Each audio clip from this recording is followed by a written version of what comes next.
নমস্কার বন্ধু। বন্ধু, এইটা একটা সিল্কের শাড়ি। এই যে এই সিল্কের শাড়িটা প্রথমে ধোয়া হবে, তারপরে এটা পালিশ করা হবে। বন্ধু, সিল্কের শাড়ি কিভাবে আপনি নিজের বাড়িতে শাড়ি ধুয়ে পালিশ করবেন এই ভিডিওর মধ্যে শেষ পর্যন্ত থাকুন। চলুন বন্ধু, শাড়িটা প্রথমে ধোয়া যাক। তো বন্ধু, প্রথমে লিকুইড সার্ফ বালতির মধ্যে ঢালবো। 3টে বালতি জল ভরা হয়ে গেছে। আমি এই সার্ফটা নিচ্ছি, ঠিক আছে? আপনার বাড়িতে যা সার্ফ থাকবে আপনি নেবেন। আমি লিকুইড সার্ফ নিচ্ছি, আপনার বাড়িতে থাকবেন ওই সার্ফ আপনি নেবেন। তারপর জলটাকে ভালো করে গুলে নেব। তারপর জলের মধ্যে শাড়িটা এভাবে ডুবিয়ে দেবো এরকম ভাবে। তো বন্ধু, আমি শাড়িটা সার্ফ জলের মধ্যে ডুবিয়ে দিয়েছিলাম। তো শাড়িটা আগে চেকিং করে নিয়েছিলাম একটা কোণের মধ্যে, আলাদা করে আমি চেকিং করে নিয়েছি। শাড়িটার রং উঠছে নাকি দেখছিলাম, কিন্তু শাড়িটার রং কোনো উঠছিল না। তার জন্য আমি এই জলের মধ্যে এক্সট্রা কিছু দিলাম না। শাড়ি যদি রং ছুটে তাহলে কালার গার্ড দিয়ে দিবেন কিছুটা। কালার গার্ড না যদি থাকে একটু কমফোর্ট দিয়ে দিবেন, 5 ml এর মতন কমফোর্ট, যেটা কালারটা একটু কম উঠবে, ঠিক আছে? তো বন্ধু, এই শাড়িটা কালার ছুটছিল না, তার জন্য কিছু দিলাম না। চলুন বন্ধু, শাড়িটা ব্রাশ করা যাক। এই বন্ধু, এর মধ্যে কিছুটা লিকুইড ঢালবো, এটা দিয়ে শাড়ি ব্রাশ করা হবে, ঠিক আছে? লিকুইড ঢালা হয়ে গেছে। তার কোনো সাবান নিলাম না, যে লিকুইড সার্ফটা বালতির মধ্যে দিয়েছিলাম শাড়ি ধোয়ার জন্য, সেই লিকুইড সার্ফটা এখন নিয়েছি, সেটা জল মিশাবো। বহুত গাঢ় লিকুইড আছে।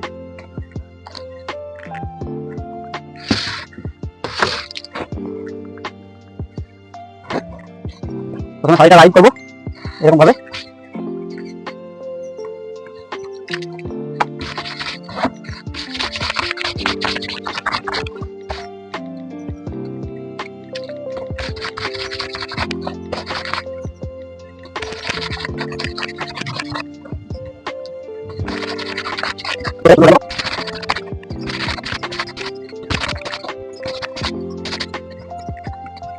শাড়ির পায়ে ভালোভাবে ব্রাশ করবো। এরকম সাবান মাখা যে জালি নিয়েছি আমি, এরকম জালি দিয়ে ব্রাশ করি।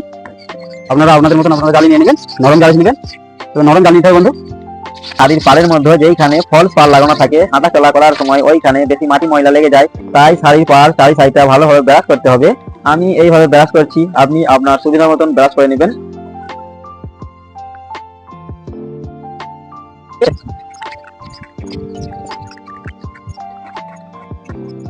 এবার বন্ধু, পরিষ্কার জলের মধ্যে শাড়িটা ধুয়ে নেবো।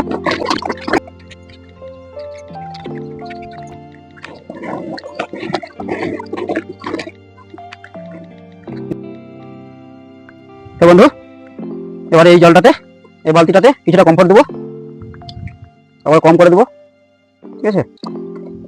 এই যে কমফোর্ট দেওয়া হয়ে গেছে। বন্ধু, এই যে কমফোর্টটা দেওয়ার ফলে শাড়িতে যে ফেনাগুলো ছিল ওই ফেনাগুলো ডাইলুট হয়ে গেছে, ঠিক আছে? আর শাড়ি থেকে সুন্দর সুগন্ধ আসবে। এবারে বন্ধু, শাড়িটা লম্বাভাবে মিলে দেবো। বন্ধু, শাড়ি মিলে দেওয়ার পরে শাড়িটা শুকানোর জন্য অপেক্ষা করব। সুন্দরভাবে লম্বাভাবে মিলে দিতে হবে। এই যে বন্ধু, এবার সুন্দরভাবে মিলতে হবে শাড়িটা। শাড়ির মধ্যে কিলি মারবো এইভাবে। আপনাদের শাড়ি বন্ধু এইভাবে ধুয়ে মিলে দিবেন। বন্ধু, ভিডিওর মধ্যে শেষ পর্যন্ত থাকুন। বন্ধু, শাড়ি শুকাতে আমরা সাবুদানাটা আর্চ বানাবো। এই শাড়িটা পালিশ করার জন্য কতটা সাবুদানাটা আর্চ লাগে এই ভিডিওর মধ্যে দেখা যাক। চলুন বন্ধু। বন্ধু, এই সিল্কের শাড়িটা পালিশ করার জন্য 2 চামচ সাবুদানা নিয়েছি। এই চামচের 2 চামচ সাবুদানা নিয়েছি। তারপরে জল নেবো। প্রথমে ওভেনটা জ্বালিয়ে দেবো। সাবুদানাটা আর্চটা ওভেনের মধ্যে বসিয়ে দিলাম।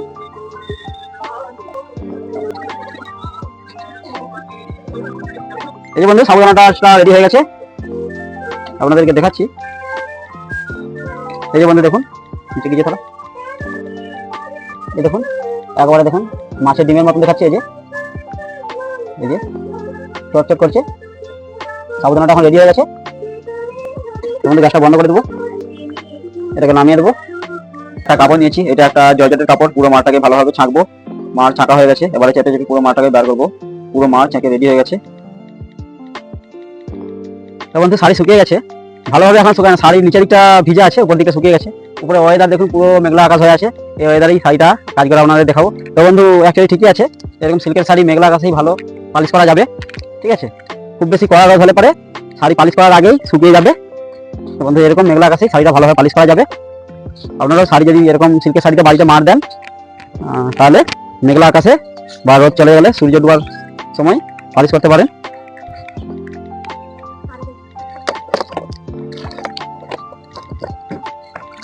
শাড়িটা বন্ধু এবার এই সাবু মালের মধ্যে ডুবিয়ে দেবো।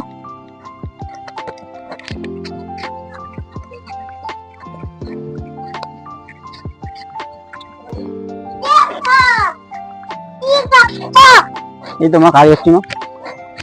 তোমার জন্য দীর্ঘ চ্যানেলটি হ্যাঁ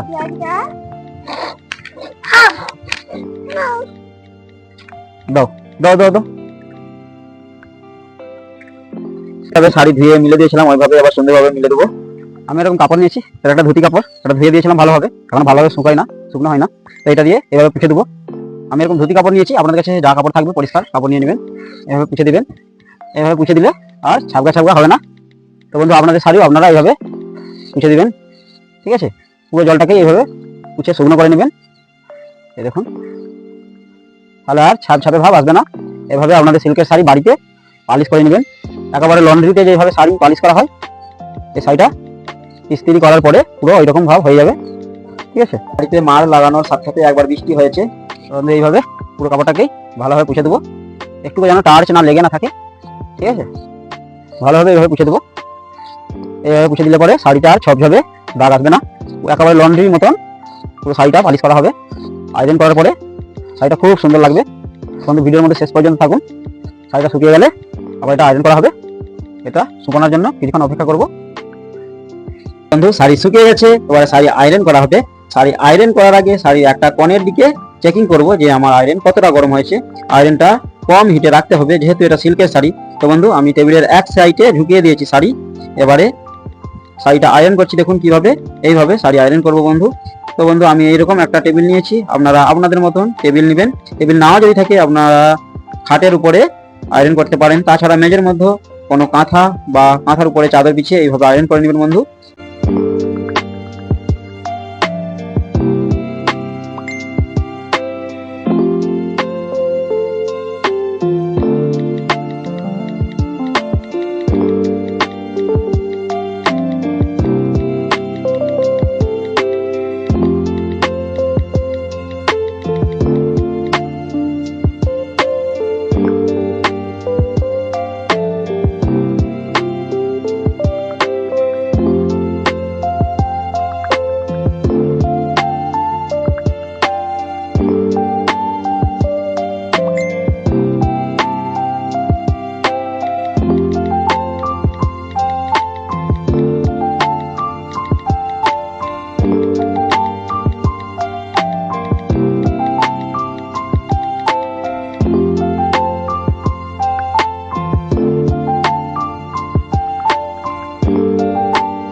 শাড়ি ভাঁজ করা হয়ে গেছে, শাড়ির ফলগুলো দেখুন এক এক করে ছাড়ছি, কত সুন্দর লাগছে। তো বন্ধু ভিডিও যদি ভালো লেগে থাকে একটা লাইক দিয়ে দিবেন, আর শিবম লন্ড্রি চ্যানেলটাকে সাবস্ক্রাইব করে রেখে দিন, কারণ বন্ধু যখন কিছু নিত্য নতুন ভিডিও বানাবো না, সবার আগে আপনার কাছে পৌঁছে যাবে।